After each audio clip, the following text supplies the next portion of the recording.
Have you ever heard of a Nazgûl that shouldn't exist? I'm not talking about the Witch King, nor Kamul, nor the wraiths that rode after Frodo in the Shire. There is one figure among the nine so strange, so out of the ordinary, that even Sauron hesitated before calling him a servant. Stories whisper that he didn't hunt like the others. He, I heard. While the Witch King commanded armies and the wraiths spread terror across the borders of Gondor, he walked alone among ruins, ancient crypts, and silent valleys, interpreting murmurs that came from the ground, the winds, the bones. They say Legolas sensed him before seeing him, that Gandalf avoided uttering his true name, and that even the Nazgûl themselves recoiled when they sensed his presence, because he carried something that none of them possessed, a question that transcends eras, peoples, and kingdoms. Who speaks and who listens? And believe me, when you discover the origin of this question, the vision we have of Sauron, of the rings of power of the nine themselves, changes completely. But before I open that door, tell me something. Where are you watching from and what time is it there now? It's always fascinating to see how far these stories travel.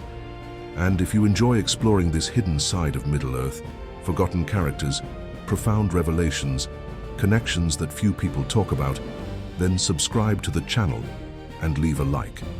Now, this ensures you don't lose track of this journey and helps me continue, bringing you these stories that breathe mystery and meaning. There was a murmur that spanned ages, a sound as ancient as the first wars of Arda, and which few dared to acknowledge. It was not the creaking of the trees of Fangorn, nor the cold breath that descended from the misty mountains at nightfall. It was something deeper, more intimate, as if it came from the very boundary between being and non-being. The wise called it the whisper that shouldn't exist. But among those who marched under the banner of the Eye, one name always rang out in a whisper, feared like a curse. The voice from the grave, unlike the other Nazgûl, who hunted the living with the fury of hungry shadows, he walked in absolute silence, attentive not to the clangor of battles, but to the sound that hid in the cracks of the world. And wherever he went, ruins swallowed by time, valleys where history had already stopped breathing, forgotten bones beneath the cold earth. The same question seemed to form in the air. Who speaks and who listens? People imagined it was just superstition, the product of long nights and weary imaginations. But the hidden truth was that this Nazgûl wasn't guided by physical tracks. It followed vibrations, memories crushed by the weight of centuries, echoes that no human ear could ever perceive. Some claimed it could hear a soldier's last thought before falling on the battlefield, as if present at the exact moment of death. Others swore that the wind around it changed direction, carrying voices that didn't belong to the present. It was a transformation of nature, as unexpected as a profound revelation in the depths of the mind, and the more it was talked about, the more fear took hold. This fear stemmed not only from the unknown, but from the shattering of expectations. Because unlike the traditional Nazgûl, whose presence was marked by piercing screams and night-tearing rides, the voice of the grave was discreet. He did not advance. He observed. He did not scream. He listened. And it was precisely this inversion of behavior that disturbed the minds of those who crossed his path. After all, what could a being made of shadow and absolute obedience be seeking when he refuses to hunt and prefers to listen? What could lie behind this? What truth, what decision lost in time that even a spectre would bow to understand? Many warriors of Mordor claimed that, upon seeing him, they felt he was less interested in the world of the living and more attentive to something vibrating just behind the veil of existence. A profound psychological impact arose from this, the feeling that he carried within him a secret that Middle-earth itself had tried to bury. And this feeling spread like an inevitable rumor. With each of his steps, the dust seemed to move differently, as if responding to a call too ancient to be explained. At certain moments, it was even possible to see the orcs, always so rude, always so blind to the invisible, steer clear, not out of cowardice, but out of instinct. Something within them understood that this Nazgûl should not be disturbed. No one could say when the first story emerged. perhaps in an isolated camp near the fields of Dagorlad, perhaps among terrified watchmen before Minas Morgul. What was known was that it spread quickly. Accounts from soldiers who, upon encountering that hooded figure, heard not footsteps, but memories. One man swore he heard the voice of his own father, dead for decades, whispering warnings in his ear. Another claimed to have felt a chill so intense it seemed to traverse time, as if someone were calling to him from the bottom of an endless well. The voice of the grave didn't need to touch anyone. It was its very presence that rewrote the logic around it. And little by little, this phenomenon became more than a legend. It was as if, in the journey of that Nazgûl, there existed a strange quest for something that not even Sauron himself could fully control. A silent quest, built upon fragments of sounds that belong to the past. The kind of quest that forces anyone to reflect on their own inner shadows, the decisions we make, the secrets we hide, the memories that insist on accompanying us. Because when someone hears what shouldn't exist, they also begin to see what they always tried to avoid. Before the hooded figure that instilled terror on the battlefields existed, there was a time when that being was just a man, a king of the East, revered for his ability to unite peoples, balance conflicts and see patterns that escaped ordinary eyes. He ruled vast plains and cities built on the banks of silver rivers, a territory where discipline and intelligence shaped every political and military decision. Many described him as someone capable of anticipating enemy movements, as if he had access to the invisible backstage of destiny. But behind this almost flawless image, there was a silent unease, a fear so intimate that it hid between his words, his sleepless nights, and his most calculated choices, the absolute terror of what happened after his last breath. This fear at first seemed merely part of human nature. Kings also falter. Kings also face mortality. However, in him, this unease became a growing shadow, shaping a new mentality, opening space for forbidden questions. And the more the kingdom prospered, the more his name gained prestige, the clearer his perception became that every triumph was temporary. It was as if each victory brought, along with pride, a cruel reminder none of that would accompany him beyond mortality. This thought took deep root, transforming what began as a philosophical reflection into an almost visceral desire for answers, and, in time, for control. The advisors noticed that the king spent hours observing the horizon, as if seeking to decipher a hidden truth in the movement of the clouds or the dance of the wind over the dunes. He became a voracious scholar, immersing himself in ancient texts that dealt with the soul, memory, and the flow between life and death. At the same time, he began to ask questions that made his scribes uncomfortable. What is consciousness when the body disintegrates? What happens to identity, to decisions, to the journey of a king when the world continues without him? These anxieties were not merely curiosity. They were clear signs of an intimate transformation, one that redefines the course of an entire destiny. His allies claimed he was merely seeking understanding, but some generals perceived deeper changes. The king hesitated less in risking lives in battle, as if trying to prove something to himself. Others said he conversed with priests about forgotten rituals, attempting to find loopholes between existence and eternity. There was a growing conviction within him that if he discovered what awaited him after death, he could finally rule without fear. And this conviction, so human, so understandable, began to distort into something darker. Obsession doesn't spring up overnight. It seeps in slowly, like water seeping through cracks in stone. And when he realized it, he was already entirely dominated by an uncontrollable desire. The once vibrant kingdom began to feel the impact of this change. Subjects commented that the king seemed distant, as if listening to music no one else could hear. On silent nights, lanterns remained lit in his chambers while he studied celestial maps or texts that spoke of ancestral spirits. His quest for knowledge crossed the boundary of wisdom and entered the territory of risk, as if each revelation brought him closer to something that reality itself tried to hide. And yet for him, it was impossible to retreat. The mentality of absolute power intertwined with absolute fear, and neither left room for rest. The impending tragedy was lurking, but not as divine punishment.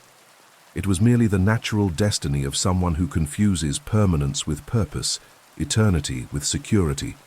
The King of the East believed he needed to conquer time before time conquered him. He didn't realize that it was precisely this race that was distancing him from himself, from his humanity, from his essence. And while the court cautiously observed his change, a mysterious figure began to circulate around the kingdom's borders, someone who seemed to understand exactly what the monarch's weakness was. He was no ordinary enemy, but someone who knew how to manipulate fear, ambition, and desire like an artisan shapes incandescent metal. He appeared without warning, like those encounters that seem like chance but which deep down carry a calculated intention. An elegant traveler, with a calm voice and an almost hypnotic presence, walking up the palace steps as if he already knew every stone there. He introduced himself as Anatar, the Lord of Gifts, someone who claimed to understand both the frailty of men and the burden that falls upon those who lead. Nothing about him seemed threatening. On the contrary, he radiated a serenity that dismantled any resistance. He was the kind of figure who emerges precisely when the mind is most vulnerable, and the King of the East, corroded by the fear of the end and the obsession with understanding what lies beyond the last breath, was ready to hear any promise that resembled salvation. Anatar spoke little, but each sentence carried a surgical precision, as if he had studied the human heart for centuries. He touched directly on the points the king hid even from himself. "You don't fear death," he would say. "You fear disappearing. You fear your journey will end before you find meaning." It was such an accurate reading of the monarch's mentality that it seemed impossible it could come from someone outside the kingdom. And yet, there he was, clearly describing the anguish the king had tried to suppress since his youth. Anatar offered answers as one who shares a hidden truth that had always been there, waiting for the right person to reveal it. His presence altered the atmosphere, stirred the king's inner decisions, and made an impact in every corridor he passed through. What was most impressive was that he never forced anything. He didn't order, he didn't pressure, he didn't demand loyalty. He only suggested possibilities, like someone opening a door and calmly waiting for the other to decide to cross. He spoke of balance, of expanding consciousness, of a transformation capable of freeing kings from the fear that even the most powerful carry. He described eternity not as a selfish ambition, but as the chance to preserve everything the monarch fought to build. It was manipulation, of course, but so delicate, so well orchestrated, that it was easily mistaken for genuine care. The king began to listen to Anatar with the same interest a sage uses to follow an ancient prophecy. With each conversation, more revelations emerged, as if the traveler were removing invisible veils, exposing layers of knowledge that no ordinary man could possess. And there was something profoundly seductive about it. Not the common seduction of the senses, but intellectual seduction, the kind that involves purpose, legacy, destiny. The king believed he was in the presence of someone who understood the magnitude of his fear and who could finally offer a safe path to confront it. Anatar spoke of time as if it were a malleable substance, something that can be extended, refined, improved. And he asserted that men could indeed escape the cruel cycle of decay, provided they had the courage to accept the right present. At times he even seemed to lament that the great minds of humanity were lost so quickly to death. How many empires have crumbled not for lack of strength, but for lack of time, he asked. The king, already immersed in his own vulnerability, absorbed each word as a lesson. And then came the offer, not abrupt, not theatrical. It arose in the midst of a simple, almost casual conversation when Anatar extended a small box covered in a metal the king had never seen. Inside it lay something that seemed to pulsate, almost to breathe. "A gift," he said, "so that you may continue to protect what you have built, so that fear may cease to guide your choices." There was no threat, no blackmail, only the forbidden promise that so many men would spend their entire lives longing for, to conquer mortality. The inevitability of this moment seemed written long before the two met. The king, consumed by his inner search, saw no trap. By accepting the gift, he believed he was guaranteeing the safety of his people, expanding his own capacity to govern, and eliminating the risk of time erasing everything he had built. In his mind, the decision was logical. In Anatar's view, it was exactly what he needed for the transformation to begin. The ring did not arrive in the king's hands as an ordinary jewel, one that merely reflects light. It appeared before him as something alive, a fragment of mystery that seemed to carry its own intention. When Antar opened the metal box, a cold glow escaped from the edges, illuminating the room with a hue that did not belong to any known fire. The king leaned forward, moved by a curiosity that mixed fascination and apprehension, and for the first time felt that he was before something that was not limited to the simple concept of power.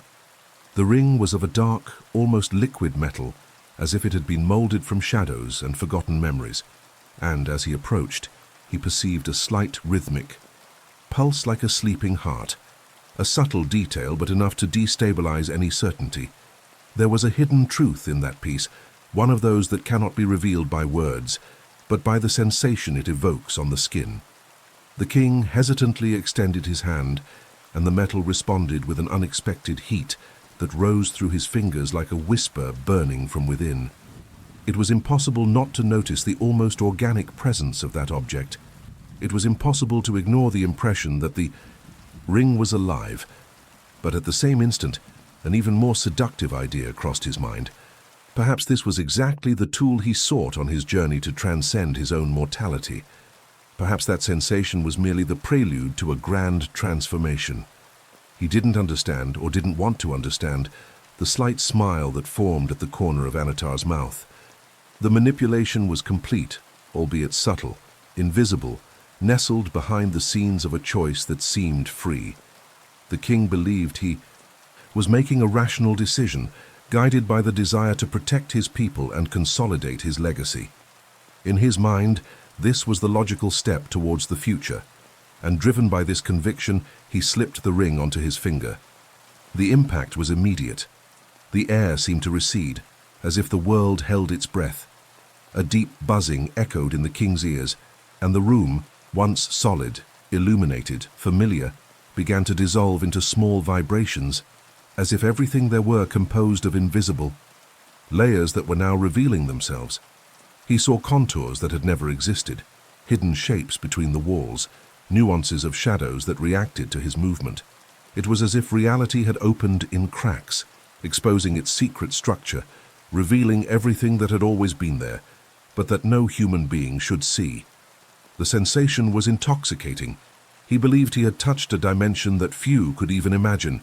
He felt above time, beyond the body, almost divine. A powerful revelation flashed through him. I have been chosen. And in that momentary delirium he was certain that eternity was within his grasp. The expanded perception, the altered brilliance of things, the ring's pulse mingled with his own. Everything indicated an ascension, an elevation of consciousness that justified any risk. The king didn't understand that this wasn't transcendence, it was a marking. The ring didn't embrace him, it claimed him. The warmth, once gentle, transformed into a fine, almost imperceptible yet constant tightness, as if an invisible current were tightening around his soul. The king took a deep breath, trying to accommodate the new sensation, attributing the discomfort to the simple initial shock of an extraordinary experience. And yet, a small part of his mind, that silent part not yet enveloped by euphoria, registered something strange. The world seemed clearer, but he himself seemed more distant, as if a part of him had been pushed back a step, observing through a frosted mirror. Anatar observed everything with calculated attention, without interfering, simply letting the revelation take its course. He knew how to recognize the exact moment when a man ceased to be merely a man. And at that moment, faced with the transformation that was taking place, he realized that the king was crossing a boundary from which he would not return. The shadows around him reacted to him. The ring recognized him. The bond was sealed. The king, blinded by what he interpreted, as an expansion of power, took a few steps around the room, testing this new perception. The floor seemed lighter, the walls deeper, and there was a kind of fluid energy that flowed through everything like underground rivers.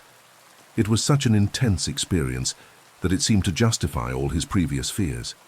If this was the first glimpse of eternity, then every doubt had been worthwhile. He felt he could understand the world like no other leader. He seemed capable of making decisions with absolute clarity, visualizing paths that had previously been blocked by human limitations. But there was something beyond that, a presence, an echo, an almost inaudible whisper that came neither from Anatar, nor from the palace, nor from his own mind. A gentle call that seemed to come from a place between things, asking for his attention. He ignored it, believing it to be merely a consequence of his newfound sensitivity.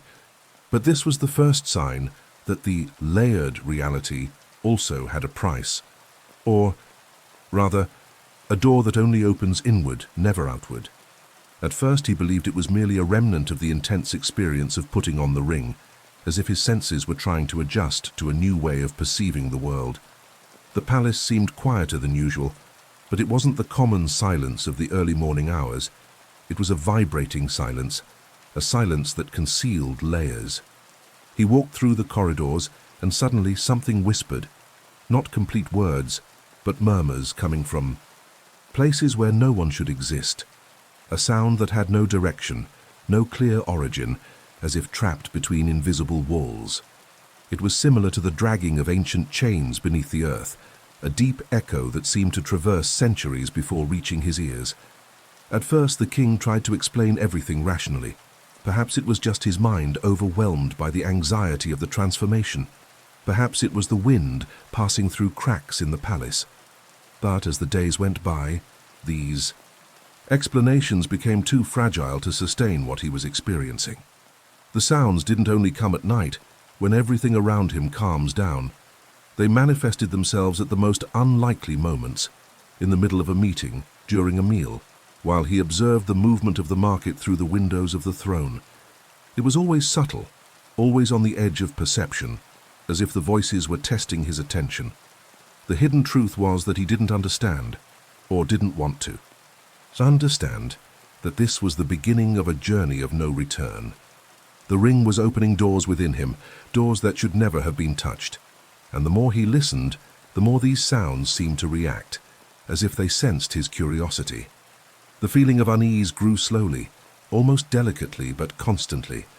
It was as if someone were telling him half-truths, waiting for him to ask for more.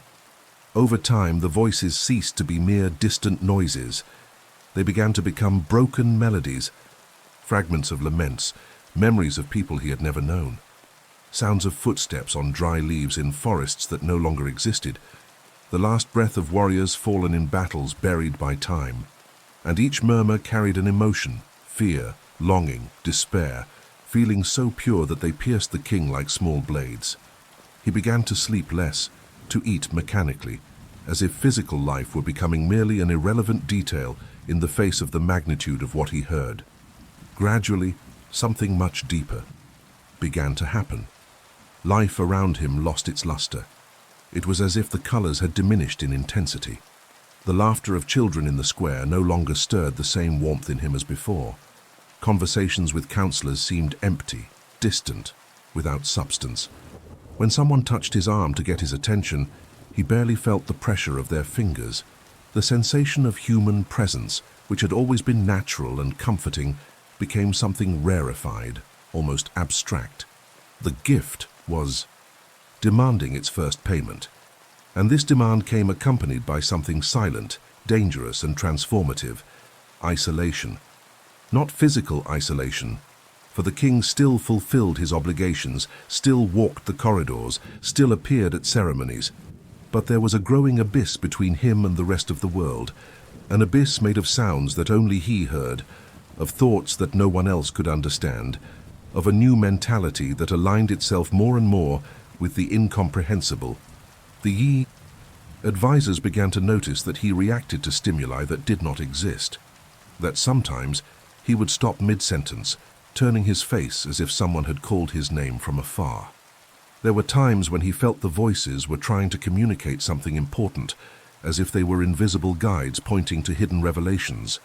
But there were also moments when those manifestations seemed only to want to surround him, to trap him in an atmosphere that pulled him away from everything he had previously considered real. The emotional impact of this was immense. He found himself divided between two realities, the tangible one, which was beginning to seem superficial, and the other, deep, dense, full of mysteries, which attracted him with a disturbing force. The natural tendency would be to resist, but the king did the opposite. He surrendered. Not out of weakness, but because he believed there was meaning in that strange connection. It was as if he were discovering the inner workings of existence, as if he were finally understanding that the world had never been as solid as it seemed. And the more he let himself go, the easier it became to ignore what was human in it. The voices gained clarity. The world of the living, on the other hand, lost its texture. This slow transformation, almost imperceptible to those observing him from the outside, was corroding his essence. Sounds that came from forgotten places began to occupy the space that once belonged to feelings, bonds, and relationships. He no longer laughed. He no longer felt emotion. He no longer fully recognized himself.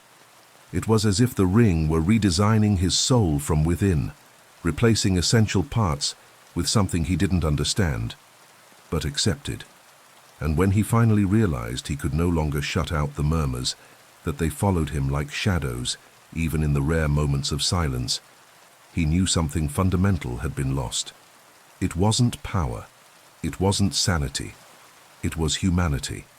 He began visiting places where no one wanted to go. First discreetly, almost ritually, like someone seeking answers in forgotten corners of the world. Then, compulsively, mercilessly, as if something inside him called to him with an urgency impossible to ignore. The guards followed him at a distance, not understanding why the king, once so rational, so firm in his decisions, walked through ancient battlefields at nightfall, remaining motionless among bones consumed by time. He knelt before anonymous graves, touched. Broken stones rested the palm of his hand on land stained by wars that the world itself had already forgotten. And in those moments, his expression changed. It was as if he were hearing someone answer. What no one knew was that he carried a small notebook with him, kept under his cloak. There he recorded each revelation, each incomplete phrase he believed he captured from those invisible murmurs. It was restless, irregular writing, as if guided not by linear thought, but by impulses that came from outside. He noted confessions of dead soldiers, fragmented memories of shadowy kings, accounts that no historian had ever had access to, and each written page seemed to drain him a little more, sucking his vital energy as silent payment for that forbidden knowledge. The changes in his appearance began subtly, almost imperceptible to those who saw him infrequently, but those who lived with him daily first noticed the pallor that grew like a veil over his skin, then the deep shadows around, his eyes which seemed like marks left by endless nights. His voice, once firm, resonant, typical of someone accustomed to commanding, became deep, drawn out, carried by an echo that did not belong to the human voice. It was as if each word had to traverse a corridor of shadows before reaching his lips. Sleep vanished as if erased from his body.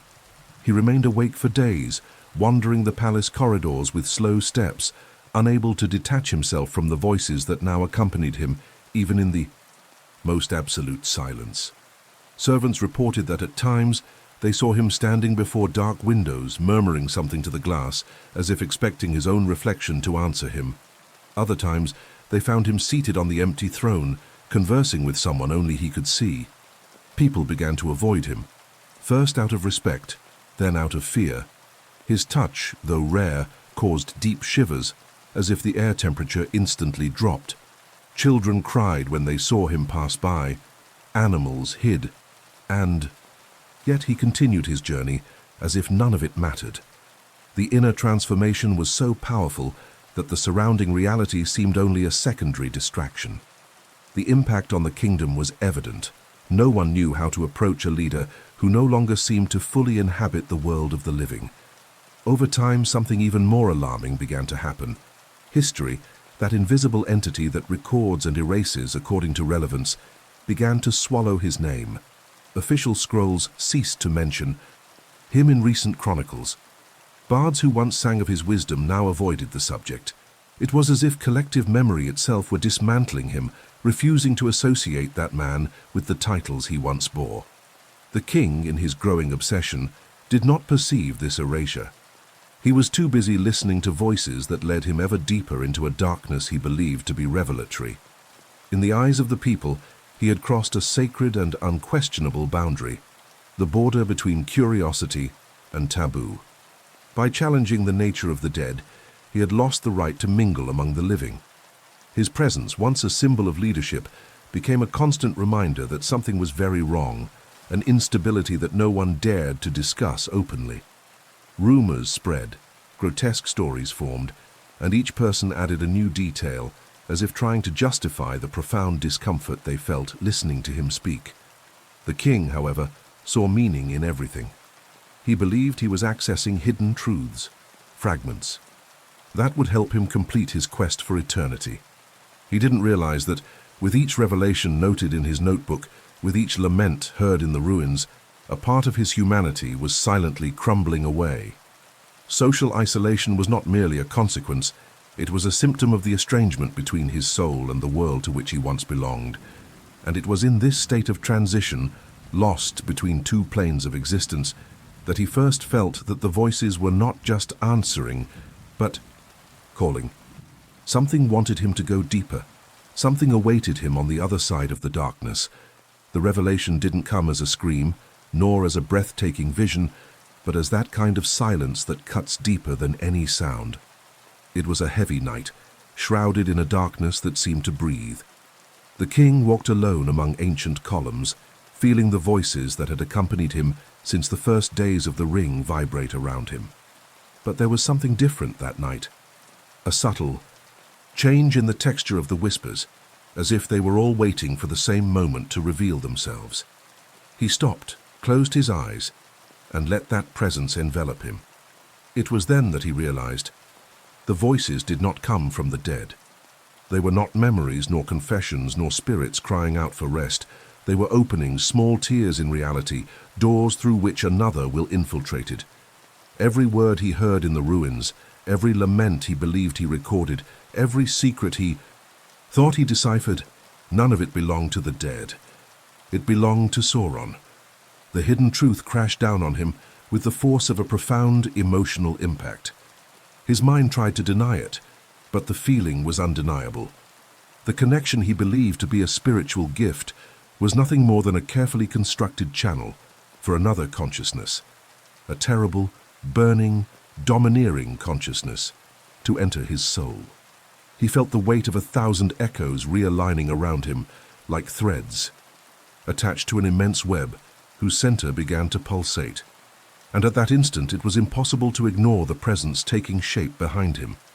There was no body, no defined shadow, but the air bent as if something gigantic breathed in the same rhythm as the ring on his finger. The realization hit him like a cold blade. He wasn't listening to the dead. He was being listening by someone. Every murmur, every echo, every fragmented vision was merely preparation for this moment. A preparation for the fall. He felt his heart race, not from physical fear, but from a profound existential horror. The realization that his entire journey, every decision he believed he had made, every record he had kept, were part of a larger plan, and he was not the author. He was the instrument. The king tried to resist. He tried to tear off the ring, or at least mentally break the bond that he felt tightening around his soul like chains. But the ring wouldn't budge. It burned against his skin, not with fire, but with an internal pressure, as if it were growing, expanding to occupy every thought. The whispers multiplied into a deafening cacophony. They were no longer pleas, nor lamentations. They were commands. Orders he couldn't distinguish, only feel. Panic began to spread within him, and for a fraction of a second he glimpsed something that would change his journey forever. Hooded figures emerging from the mist of the invisible world. The 9. They had no eyes, but they watched him. They had no mouths, but they whispered in his direction. He understood in that instant that this was not a vision. It was a reception, a summons, a dark invitation to a destiny already decided from the moment he accepted Anatar's gift. These figures approached slowly, and with them came an overwhelming weight, as if time itself were yielding around the king. He tried to take a step back, but it was too late. The ring pulsed, and the voices, now clearly recognizable as Sauron's will, descended upon him, like a dark tide. The resistance lasted seconds, perhaps less. He tried to scream, but no sound came out. The ring silenced him. His throat tightened, his chest burned, and what remained of human consciousness within him began to unravel. It was as if his soul were pulled from his body, stretched to its limit.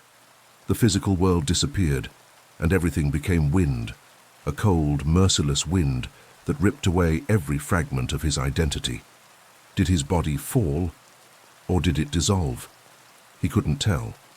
All he felt was the moment he ceased to exist as a man and became something else. When he opened his eyes, if he could still call that sight, the world had lost its colors. It had lost its depth. It had lost any sensory sense that resembled life. He was an echo, a shadow trapped on the border between two worlds. His journey as king ended there.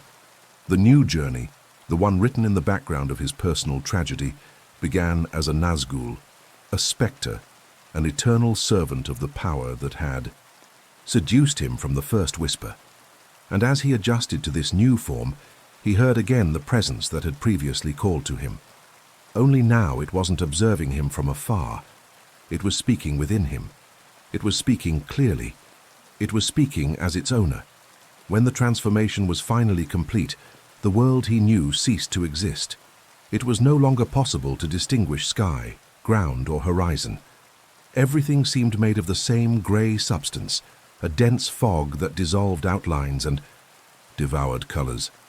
There the light did not warm, the shadows did not change position, and time did not obey the natural sequence that mortals called past and future. It was like walking inside a thought that never ends.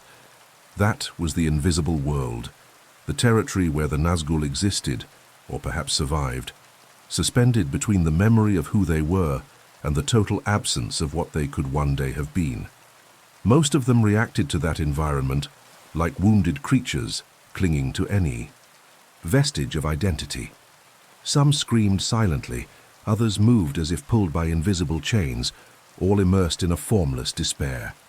Sauron's presence hung there like a gravitational force, shaping their behavior, reducing every thought to the instinct of obedience. But there was something different about the one who had once been king of the East. He did not try to flee from the voices, nor did he shrink from the chorus of lost souls that echoed through eternity. Instead, he listened, and that decision, that small silent choice, became his new distinguishing feature. At first the sound was unbearable, a jumble of laments mixed with disjointed memories, as if the walls of that plain murmured stories no one should hear. But instead of succumbing, he began to identify patterns, as he did in war strategies when he still breathed among the living. Voices that repeated themselves, intervals that always appeared at the same moments, fragments that fit together like pieces of an enigma, too ancient to belong only to Middle-earth. While the other Nazgûl wandered in cycles of despair, he analyzed, filtered, organized the chaos. It was in this process that he acquired a strange, almost intuitive power. He came to understand nuances of the invisible world that even Sauron didn't want understood. The whispers that were torture to others became information to him. The anguish of the souls trapped in that limbo was, for him, a hidden map revealing paths and limits that no spectre should know. This ability did not come with glory. It came with a silent weight, as if each revelation demanded fragments of something that could no longer be called a soul. Still, he continued, convinced that there was meaning in that dark learning. The orcs began to notice him even before the other Nazgûl. In battles, when his figure emerged shrouded in mist, the wind changed its behavior. Torches flickered violently, and animals, horses, wolves, even wargs, instinctively recoiled when he approached. It wasn't just fear, it was recognition. Something about that presence carried an unsettling depth, as if he were the very memory of what exists after death. Superstitious orcs began to call him the voice from the grave, not because he spoke, but because he seemed to respond to sounds that no one else could perceive. This nickname spread throughout entire armies. Some said he could hear the last thoughts of soldiers falling on the battlefield. Others swore that when he leaned over a recently deceased body, the air seemed to hold its breath, as if expecting that soul to murmur a secret exclusive to him. And in fact, there was a hidden truth in this. He had become an interpreter of the abyss, a translator of echoes that did not belong to physical existence. He understood not only what the dead left behind, but also what the invisible world itself tried to communicate, as if he were a scribe tasked with deciphering the inner workings of reality. This ability gave him power, but it also created distance. The other Nazgûl feared him because his quietness concealed something deeper than submission. There was a perception within him that escaped Sauron's absolute control, and this perception, even contained, disturbed those who walked beside him. After all, in that eternal atmosphere where everything should be uniform and predictable, he stood out. He was unique. A uniqueness that, however, did not restore his humanity.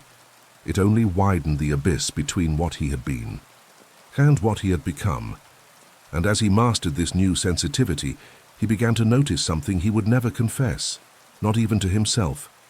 Behind the echoes, behind the voices that surrounded him, there was another sound, something deeper, something that belonged neither to the dead nor to the living, a frequency that seemed to observe everything.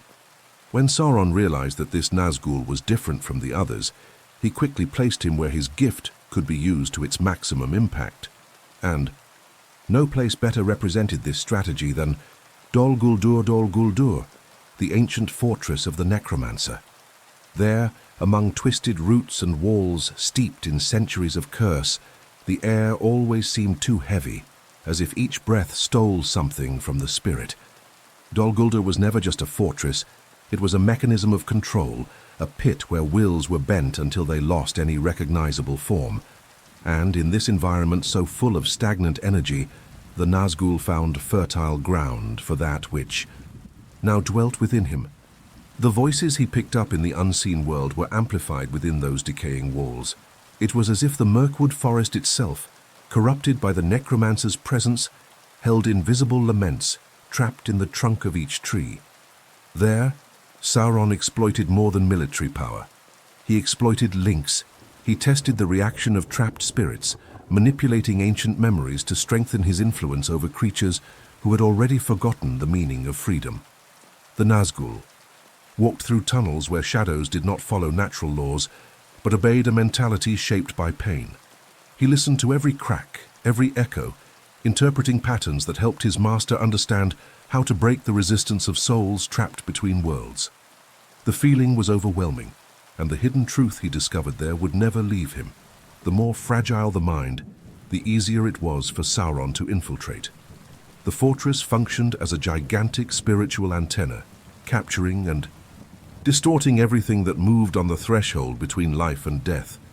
The Nazgûl became a perfect intermediary, an instrument that translated the vibrations of this threshold and transformed them into tools of war.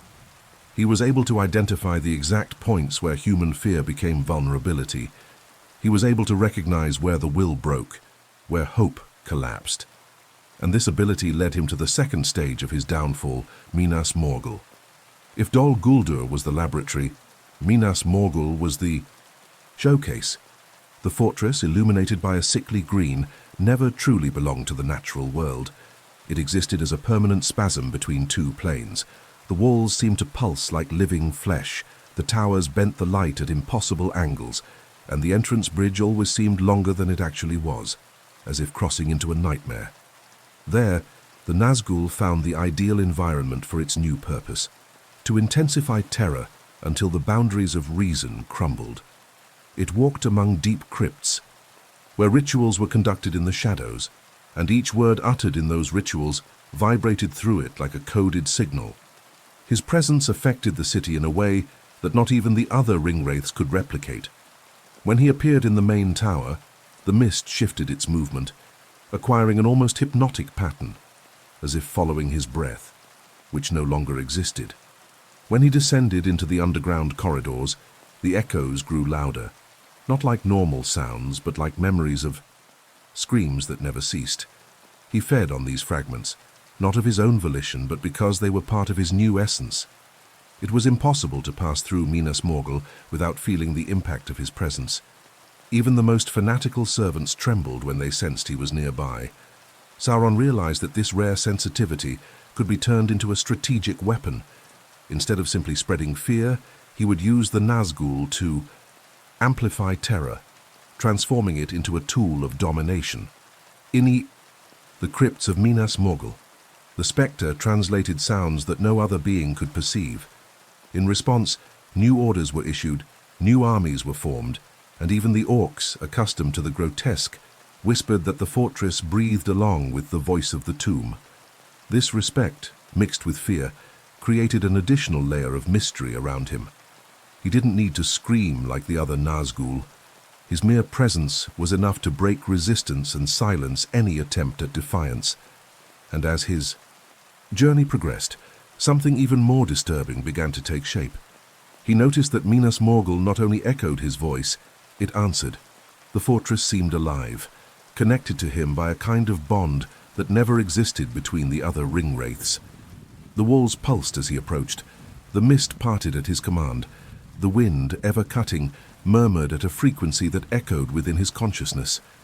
It was as if the place recognized him, as if it were an extension of the very abyss that shaped its destruction. And as he delved deeper into this role, realizing how his presence influenced the boundaries between worlds, something even deeper began to emerge.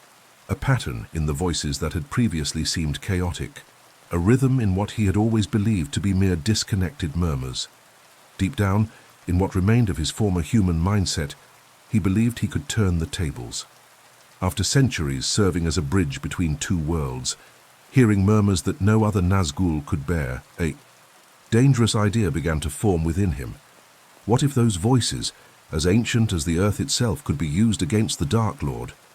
It was an almost imperceptible thought, a flash within a long fragmented consciousness. But even a fragment can initiate a transformation. And that's what happened. He began to interpret the voices not as orders, but as possibilities. He began to test limits, filter revelations, silently challenge the source of the power that shaped him. And with each attempt, he felt a strange impact course through his essence, as if something greater were watching his movements. Behind the scenes of this invisible rebellion, he believed he heard an encouraging chorus, whispers that said there was a path beyond servitude, a path where death would no longer be an instrument of control, but a boundary crossed. This is how he began to nurture the illusion of choosing his own destiny, a decision that seemed audacious, but which was ultimately just another web skillfully woven by the One Ring. The hidden truth only revealed itself too late. Every voice he considered independent, every word that resonated as hope, every revelation that seemed liberating. All was the ring itself, modulating sounds, reproducing memories, fabricating perceptions. He wasn't listening to allies, he was listening to his jailer. The rebellion, so carefully constructed in his mind, was merely a mirror, a flawless reflection of his desperate need to escape the cycle that consumed him. Sauron didn't need to punish him for this attempt, because the very mechanism of the ring had subdued him. It was a perfect trap, offering the sensation of freedom only to further strengthen the chains. And when he finally realized this, the fall wasn't physical, it was internal. The ultimate truth, the one that crushed any vestige of free will, came as a silent thud. He had been neither a rebel, nor a sage, nor an interpreter of the abyss. He had been a tool molded to believe he could choose, only to keep the servitude functioning. When the One Ring fell into the fires of Mount Doom, the impact swept through the shadow of Mordor like a reverse breath. Barad-dûr crumbled, the armies faltered, and an absolute silence filled the space where, until then, endless voices had whispered. For the Nazgûl, that instant was not liberation, it was dissolution. They did not die, for they were already beyond that. They merely dissolved. A fading echo, a final vibration that spread before, disappearing into the fabric of the world. But with him, something different happened. His connection to the in-between world was so profound that not even the collapse of Sauron's will could completely extinguish him.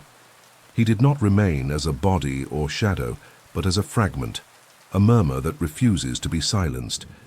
In the ruins of Minas Morgul, abandoned after its fall, travelers swear they hear a question laden with a melancholy so ancient it seems to traverse the ages. Who speaks, and who listens? It is the legacy of a being who tried to control what should never have been touched, and who discovered too late that seeking dominion over death is the cruelest form of imprisonment. This Nazgûl's journey reveals something that goes far beyond the borders of Arda. When intention is shaped by fear, each decision draws closer to the abyss. When ambition ignores limits, the spirit itself becomes a hostage. He, who wished to understand profound secrets as a revelation, ended up entangled in his own obsession, and the echo he left behind continues as a somber lesson about the impact of crossing boundaries that were never meant to be conquered. And if you've made it this far, it's because some part of this journey found a place within you. Perhaps an old curiosity, perhaps that feeling of standing before something bigger than we usually admit. And that's precisely why it's worth continuing to walk with me. If these stories help you see Middle-earth from angles that few discuss, consider subscribing to the channel so you don't miss the next revelations we're uncovering together, always with this atmosphere of discovery and hidden truth. Take this opportunity to leave a comment saying you made it to the end. Mention where you're watching from and what time it is there. It's always interesting to see how far these voices travel and in what parts of the world this connection happens. And of course, if this video has accompanied you well so far, a like says it all. It's just a simple way to show that this exchange was worthwhile. There's a video over here that complements this topic. Click on it and continue watching it.